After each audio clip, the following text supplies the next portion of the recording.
Ron Grim retired in May 2018 as curator of maps for the Norman B. Leventhal Map and Education Center at the Boston Public Library. He assumed this position in 2005 after working with the cartographic collections at the National Archives and the Library of Congress. When he retired from the Library of Congress, he was specialist in cartographic history, where he served as curator of the Geography and Maps Division, Rare Map, Atlas, and Globe collections, and as executive secretary of the Philip Lee Phillips Society, a friends and support group for the division. He formerly served as co-book review editor for Imago Mundi, the International Journal for the History of Cartography, and as a member of the editorial advisory board for the Journal of Map and Geography Libraries. He has been a board of review member for the Osher Map Library at the University of Southern Maine. He is currently serving as vice president and program chair for the Washington Map Society. He received his MA and PhDs in historical geography from the University of Maryland.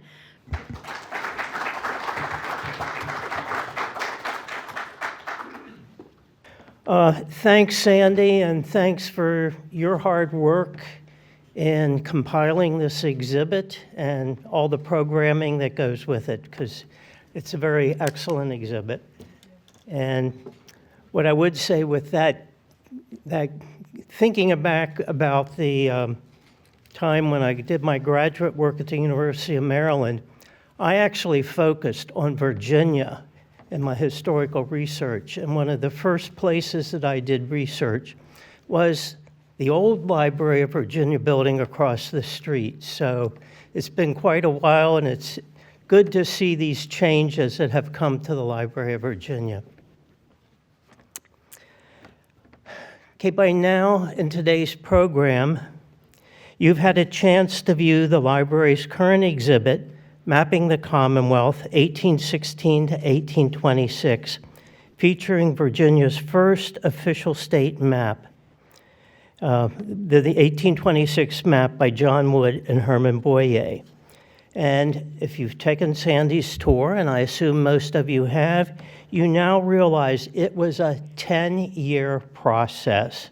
And that process included the official authorization and funding by the state legislature, implementation of individual county surveys, preparation of manuscript or hand-drawn maps of each county, compilation of a composite state map based on county maps, engraved on 9 copper plates, which produced a very large printed map measuring 154 by 237 centimeters, or 64 by 99 inches, or I think as Sandy has calculated, 44 square feet. That is large. Since the exhibit claims that this was one of America's first official state maps, it is my goal this afternoon to provide a larger temporal and geographic context by reviewing other state maps produced during the nation's early years. Specifically, I identified their funding authorization and their information or data sources to determine which were considered, quote, official state maps, end quote, meaning they were financed by state funds, and which were, quote, compiled from actual surveys, end quote, referencing systematic surveys of local jurisdictions. Based on this tabulation, I will review the production of the maps for Massachusetts, Pennsylvania, and South Carolina as examples to provide a comparison for the Virginia experience. To determine how representative the 1826 Wood-Boyer map of Virginia was, I compiled a list of other state maps published during the early national period. My research started with Walter W. Ristow's pioneering cartographic history, American Maps and Mapmakers, published in 1985. While this study is now 40 years old, and probably most people don't pay a lot of attention to it anymore, Ristow provided a comprehensive bibliographic survey of the state maps published during this time period. He had 3 chapters describing early state maps published for the New England, the Mid-Atlantic, and Southern states. I substantiated his findings by consulting related digital collections from the Library of Congress, David Rumsey Map Collection, Leventhal Map and Education Center, Osher Map Library, and Library of Virginia. And I would say this exercise in just researching each one of these maps on these digital collections is really an experience in itself, because each website is just a little different and a little bit different to download than all being similar. Based on this exploratory research, I compiled a chronological list of early state maps published before 1840. The spreadsheet lists 24 maps and 2 atlases covering the original 13 states as well as Vermont and Maine. I selected these maps because the title indicates that they were compiled, quote, from actual surveys, end quote, or some variation of that comment. While this spreadsheet oversimplifies the creation and the uniqueness of each map, it does provide a framework for identifying their similarities and their differences. Now, just let me explain a few elements of the spreadsheet. I'm sure you can't read everything from there, but it's just there to give you that idea of the amount of mapping that was done in this time period. The first 3 columns list basic bibliographic information. First, the name of the state, rather than the full title, which can be very lengthy. Date indicates the year that the map was completed, published, or copyrighted. In most cases, it took much longer than a year to complete the map project. And as we've said, it took 10 years for Virginia's. The third column lists 1 or 2 individuals who were the most responsible for bringing the project to completion. Obviously, there were others involved in the process: surveyors, draftsmen, engravers, and publishers. The next 3 columns I have listed in centimeters the height and width, which is a standard measurement in cataloging records. I'm sure most of you would prefer if I were using inches. And scale, using representative fraction as recorded in cataloging records. Again, I think you'd probably prefer if I said 1 inch equals 2 miles, but I'll get to that. These numbers provide a sense of the sheer size of these maps, which were not your typical 8 by 10 inch map atlas sheets, suggesting the amount and variety of detail that could be anticipated on each. Based on this tabulation, we can see that these maps were drawn at moderate scales, 1 to 150,000, or 1 to 500,000, or, as we're more familiar, 1 inch equals 2 miles, or 1 inch equals 8 miles. At the minimum, the map showed county and township boundaries, county seats, towns, villages, roads, and waterways. I also gleaned from Ristow's descriptive text that most of the earliest maps published before 1800 were privately funded, which means one individual took responsibility for the multiple tasks of accumulating the data, compiling the map, and financing the engraving and production. However, during the first 2 decades of the 19th century, the situation began to change as several state legislatures authorized funding for state maps. The information or data sources, such as claimed in the map titles from actual surveys, could be quite varied. The earliest projects often used existing miscellaneous local surveys, questionnaires, or personal surveys. As the mapping became more state-funded projects, more were based on systematic town or county surveys. It is the combination of state funding and systematic county surveys that characterized the 1826 Wood-Boyer map of Virginia. On this spreadsheet, I have highlighted in yellow 7 other projects having similar characteristics: Vermont in 1796, Massachusetts and Maine in 1798 to 1802, and keep in mind, Maine was part of Massachusetts at that point, New Hampshire in 1816, Pennsylvania and South Carolina both in 1822, and New York in 1829. The ones I will examine are Massachusetts, Pennsylvania, and South Carolina. Before focusing on these three examples, I want to mention the broader context represented by that spreadsheet. That spreadsheet documents one of the most important developments in early American cartographic history, the local or in-house production of state maps. Maps of individual colonies produced before the Revolutionary War were mostly produced in London, such as the well-known Fry and Jefferson map of Virginia and Maryland, first published in 1755. After independence, such maps were out of date. They did not document the creation of new counties, the westward expansion of settlement, and improvements in transportation infrastructure. With the formation of a new national government and new state governments, there were no bureaucratic structures in place for producing accurate maps of these newly emergent geographies. Today's overview will help us see how this was filled. After independence, the entire cartographic process, surveying, compiling, drafting, engraving, and publishing, shifted to the United States. Initially, the primary motivation for the publication of state maps was the need for accurate and up-to-date information to assist in the administration of the new states. However, by the second and third decades of the 19th century, these maps were also being used to improve and plan infrastructure for transportation and commerce. The first of these locally published maps appeared in 1789 with the publication of William Blodgett's map of the soon-to-be state of Vermont.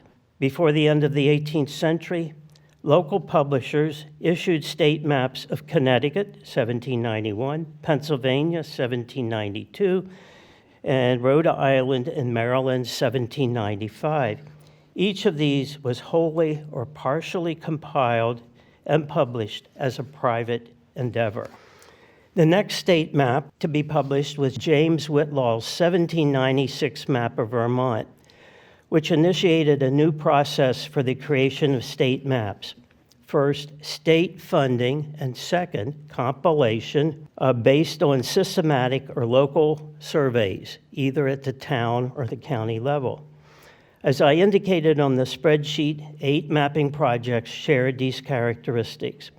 The first 4 of these were New England states and were based on individual surveys of the minor civil divisions known as towns. Something we're not quite familiar with here in Virginia. And I must say, when I was in Boston, I called them townships at one point, and I had one of the major map historians there remind me, no, they're not townships, they're towns. So, of these 4, Vermont, Massachusetts, Maine, and New Hampshire, I will focus on Massachusetts, given my work at the Leventhal Map Center. The production history of Osgood Carleton's 1802 map of Massachusetts illustrates the complexity and length of time it took to produce these early state maps. Ristow notes that as early as 1791, Carleton, a prolific New England mapmaker, expressed the need for a new state map of Massachusetts. However, it was not until June 1794 that the state legislature, at the urging of the Massachusetts Historical Society, got involved.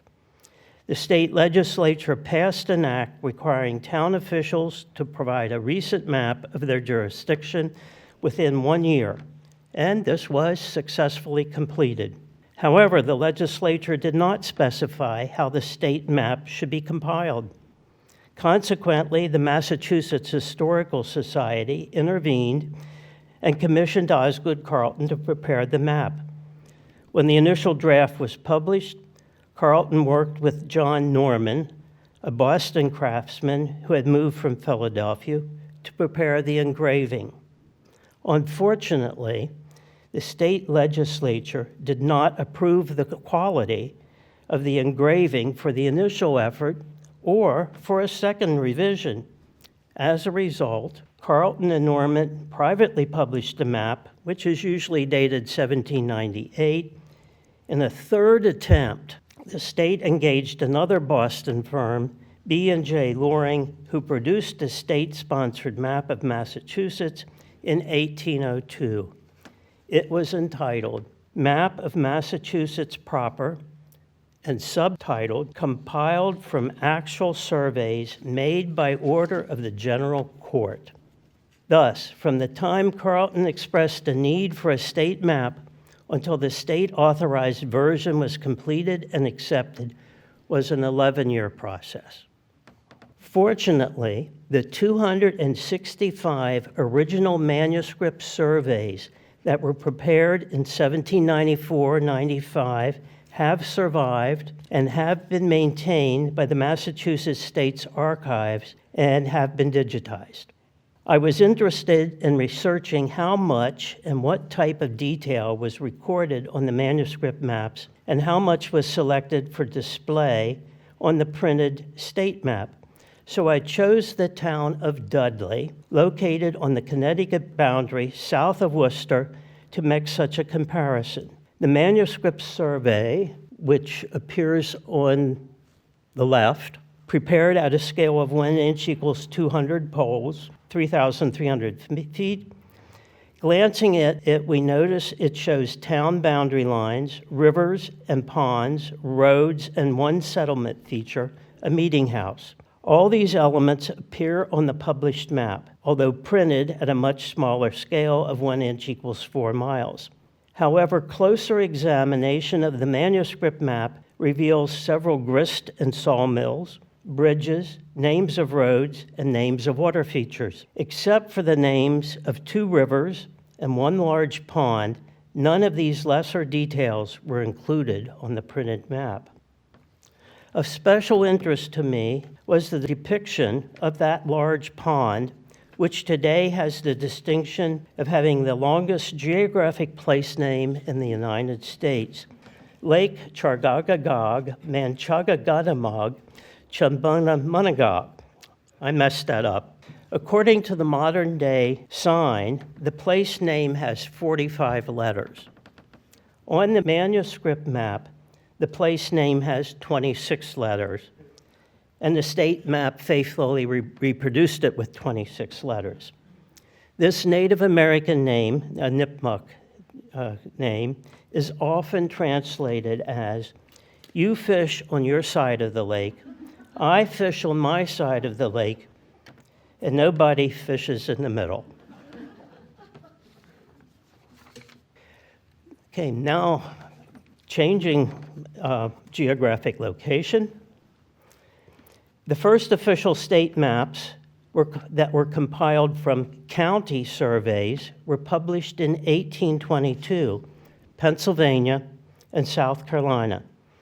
Each had the involvement of prominent 19th century American cartographers, John Mellish and Robert Mills.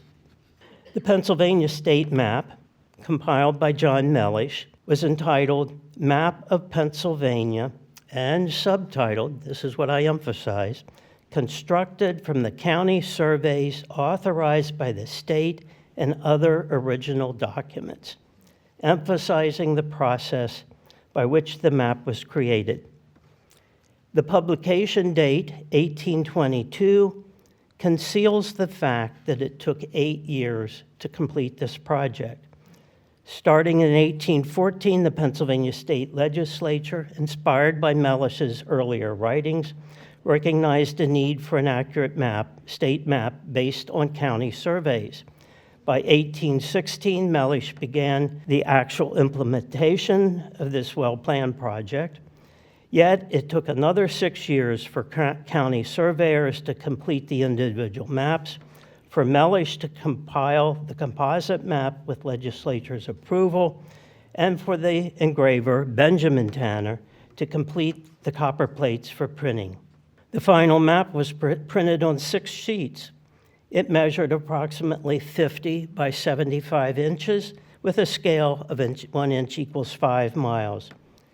At the time of its publication, The quality of the compilation and engraving were highly regarded. Mellish himself touted this map as a model for other states to emulate. Mellish provided local county officials with specific instructions for conducting the county surveys. He specified that the resulting maps should be drawn at a scale of 1 inch equals 2.5 miles, and the type of physical and settlement features to record. 50 of these manuscript county maps have survived and have been digitized by the Pennsylvania State Archives. Mellish intended to publish the county maps individually, but only were a few published as single-sheet maps by the time he died in 1822, same year that John Wood passed away. In comparing the amount of detail on the printed state map versus the manuscript county map, I chose York County, bordered on the south by Maryland and on the east by the Susquehanna River. A cursory examination reveals that the printed map faithfully reproduces the county and township boundaries, although on the printed map you can't really see the township boundaries because they're not colored, but they're almost the same.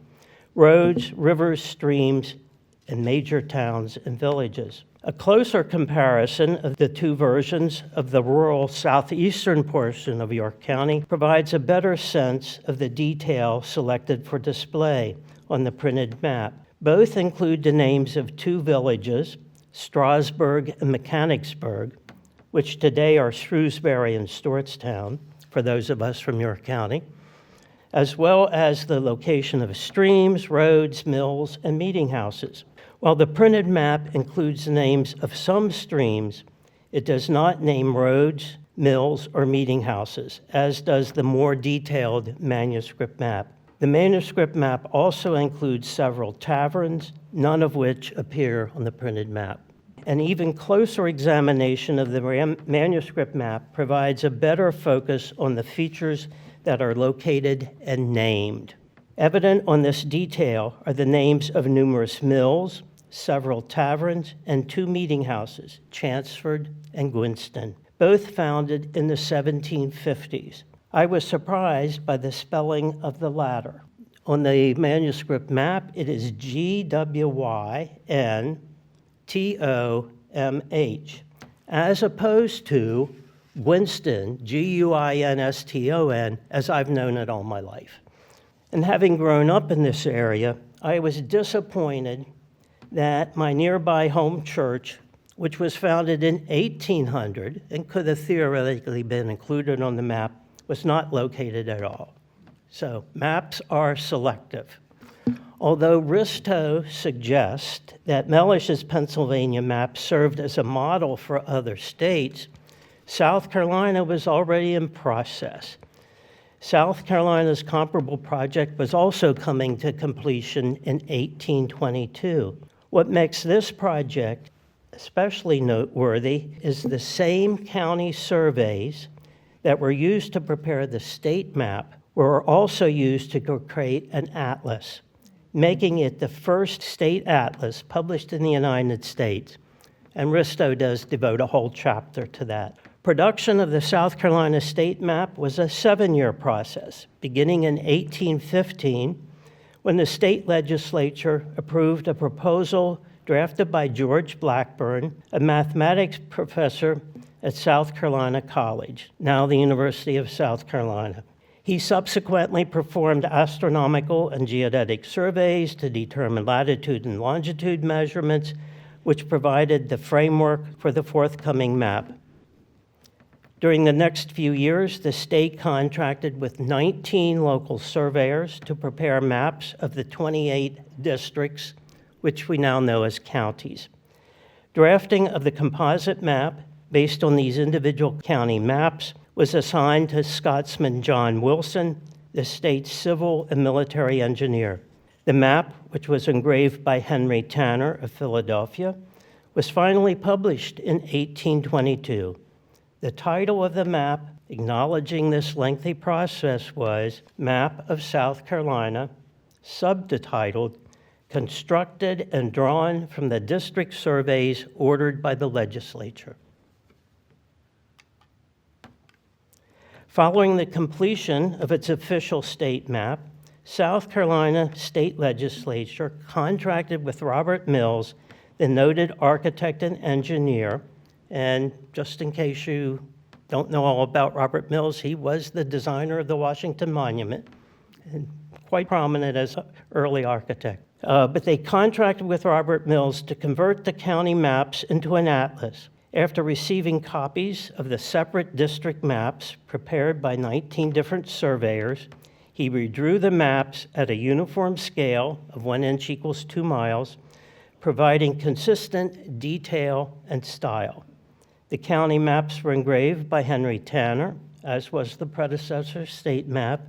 Here we see the atlas's opening page with a small-scale map of the state, accompanied by descriptive text and chronological and statistical tables, as well as one example, Greenville County, as a representative of the printed county maps. According to the South Carolina Department of Archives and History, 19 of the original county manuscripts have survived, but to date, there are no digital copies, at least available online. When we compare the crop of Greenville County from the state map on the right, printed at a scale of 1 inch equals 6 miles, to the individual atlas map on the other side of Greenville County with a scale of 1 inch equals 2 miles, we can see that the gross features have been represented fairly accurately. Although the county boundaries on the state map are not highlighted, close inspection shows good similarity in both versions.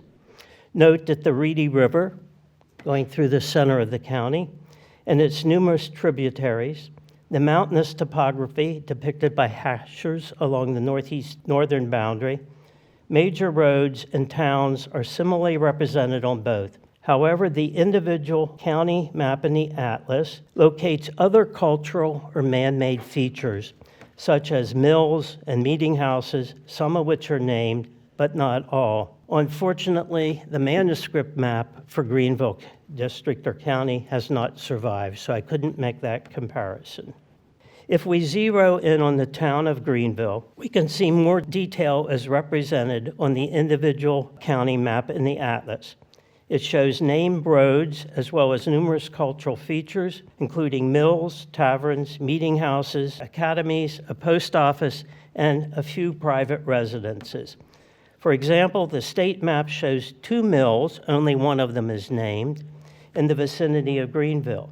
The county map shows 2 mills, both named, one Middleton's and the other is Macbee's.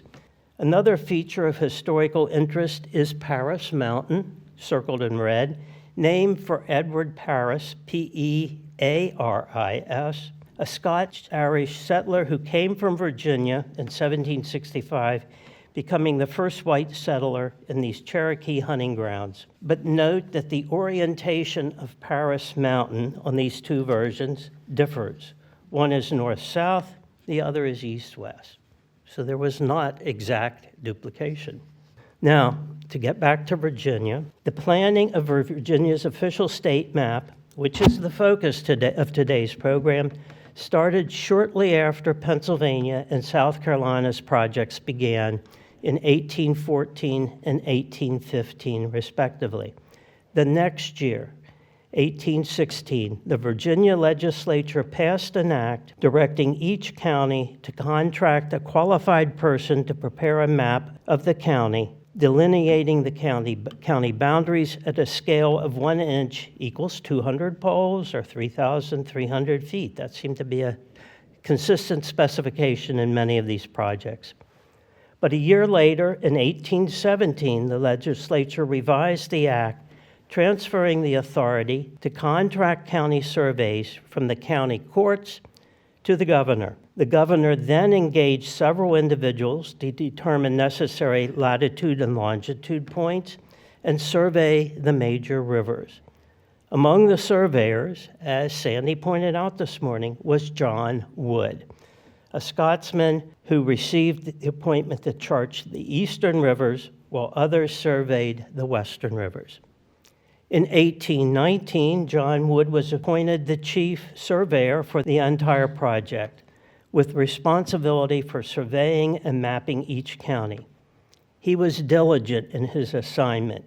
From 1819 to 1822, he completed maps for 96 counties and was in the process of preparing drafts for another 6 counties when he died in 1822. In order to complete the mapping project after Wood's death, the governor appointed Herman Boyer, a Danish immigrant living in Richmond. Although the county surveys and maps were finished, it took Boyer, a trained engineer, another 5 years to bring the project to successful conclusion. After he reconciled these separate surveys into a meaningful and accurate composite, the state contracted with Henry Tanner of Philadelphia to engrave the map, which took more than a year to complete. The finished map was copyrighted in 1826, and distribution began in 1827. This map was entitled A Map of the State of Virginia, constructed in conformity to law from the late surveys authorized by the legislature and other original and authentic documents. The longer secondary portion of the title summarizes the process by which the map was created, just as we have seen for the other official state maps. The map's cartouche artistically integrates the state seal and views of the Natural Bridge and Harper's Ferry, 2 dramatic landscapes in Virginia.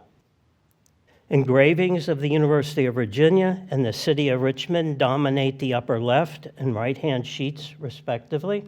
A series of text blocks appear along the left margin, the first of which explains the sources used for the map. Population tables list census figures for the state as a whole from 1790 to 1820, and for each county in 1810 and 1820. Another table states the latitude and longitude for 47 places determined during the surveying for the map.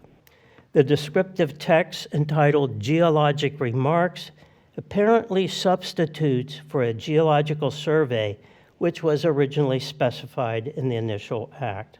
The legend, which appears along the lower right margin, explains the symbols and abbreviations that were used to represent the specific data presented on the map. This listing is quite extensive, with 16 symbols and 21 abbreviations defined. 2 manuscript copies of each county map were prepared, one to be deposited with the county clerk and the other to be retained by the state for compilation of the general state map. 40 of these manuscript maps, as you have seen, are preserved here at the Library of Virginia, with several at the National Archives, Virginia Historical Society, and University of Virginia. To assess how much detail recorded on the manuscript county maps was included on the printed map, I chose John Wood's 1821 manuscript map of Ohio County, which is one of the maps on display in today's layout of maps. This large manuscript map measures 64 by 42 inches. It depicts the southern half of what is now West Virginia's Panhandle. This area, now divided into Ohio and Marshall counties, is bordered on the east by the Pennsylvania state line and the west by the Ohio River. Drawn at a scale of 1 inch equals a mile, rather than 200 poles or 3,300 feet, this map delineates the names, the towns, streams, and roads within the county, following Wood's convention using blue for watercourses and red for roads. It also shows the ferries on the Ohio River and 14 mills on the tributary streams as specified in the Act, but in addition, includes rural taverns and the names of selected residents. A blue tint suggests the steep slopes of that region's rugged topography. By comparison to the printed map, it appears that Boyer incorporated much of the information displayed on the manuscript map in the published version. In this example, he faithfully replicated the drainage and road patterns, but did not name the roads. He also omitted some details by ignoring such things as taverns and residents and leaving mills unidentified. Unexpectedly, this was sort of a surprise to me, the published map locates 17 mills in the county, but the manuscript map only shows 14. Here are examples of two other manuscript county maps for comparison. Since they are displayed in the exhibit, I am not going to zero in on them as I did the previous examples, but we have Stafford County, compiled by John Wood in 1820, and Henrico County, compiled by John Wood in 1819. In assessing how this Virginia mapping project compared with other states, we can consider both the process by which the state maps were compiled and their physical characteristics.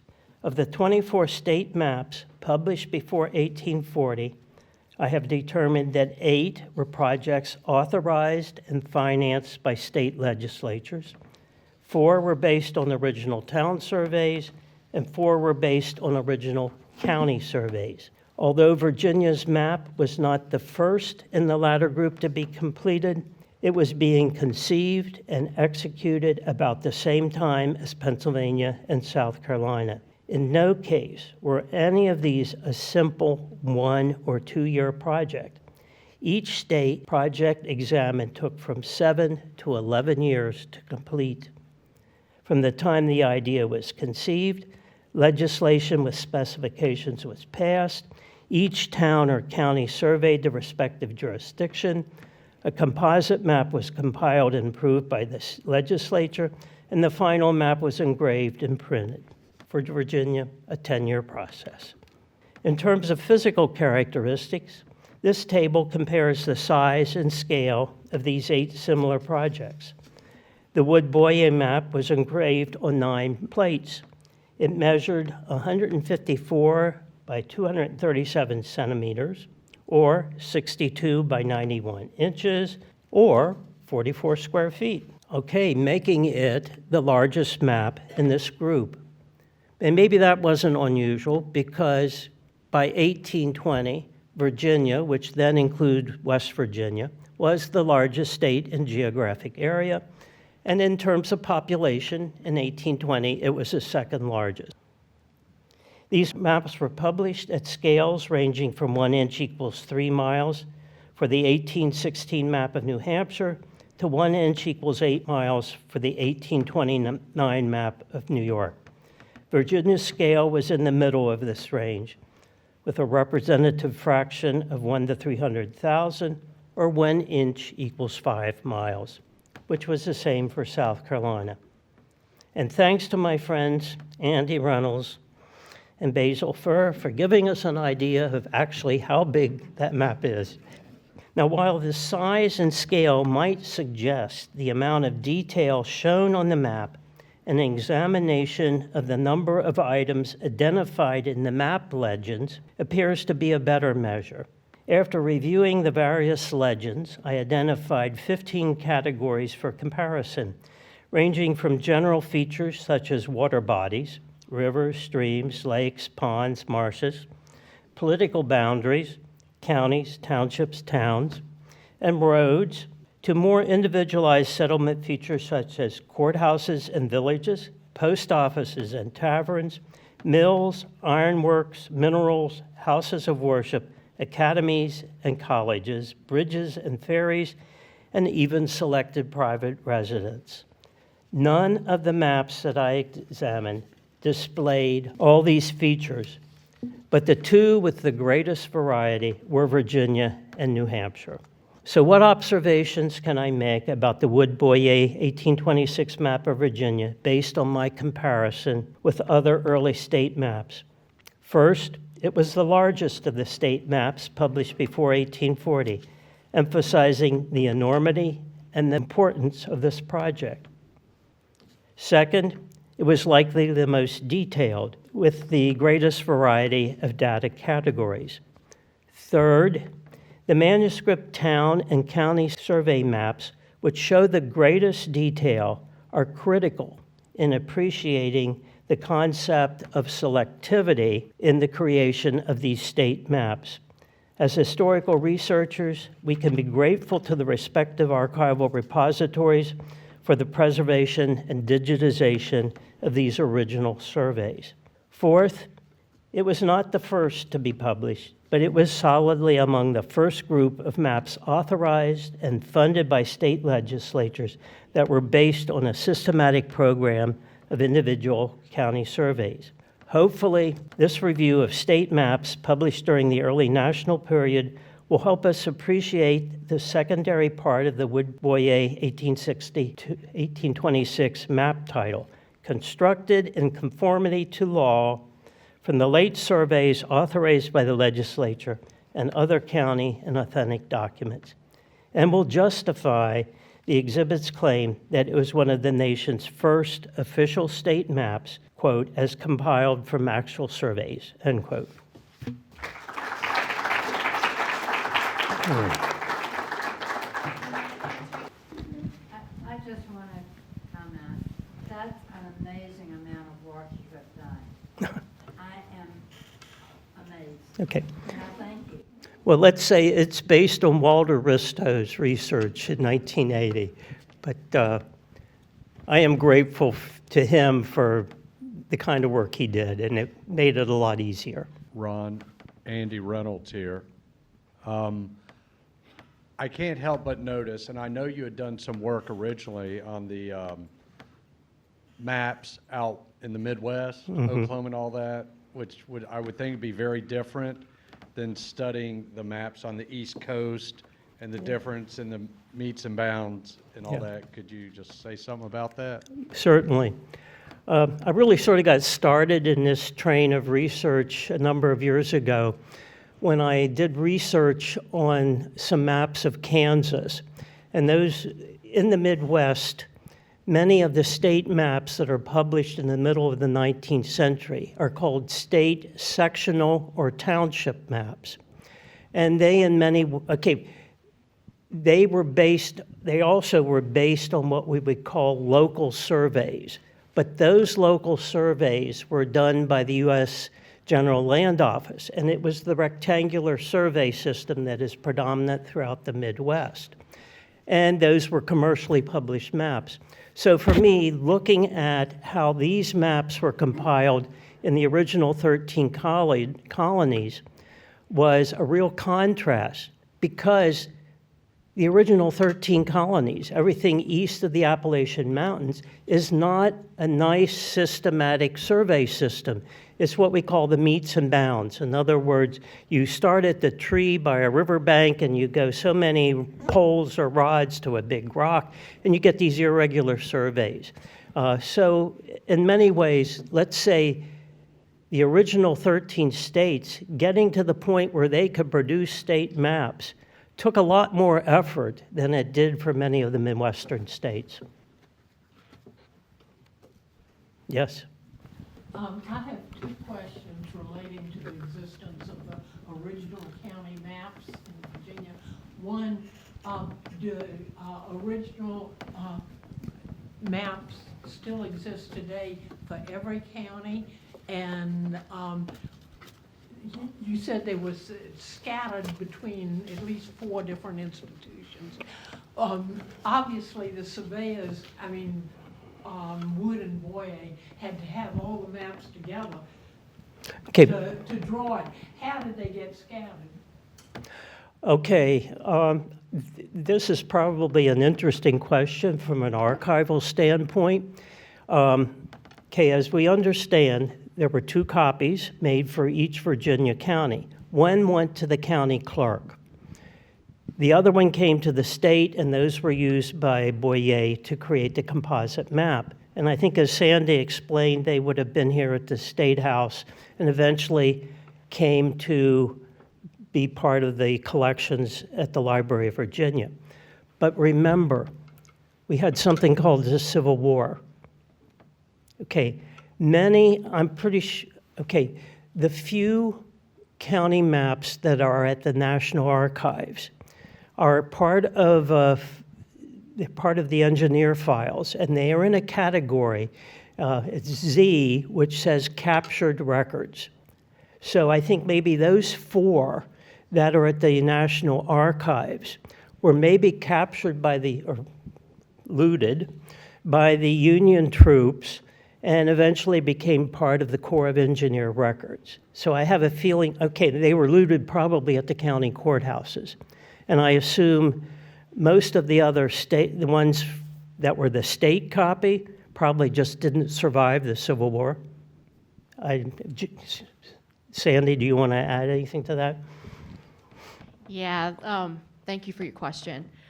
We know that we have 40 here, and as Ron mentioned, there are 2 at the National Archives. There's the Chesterfield County map is at the Virginia Museum of History and Culture.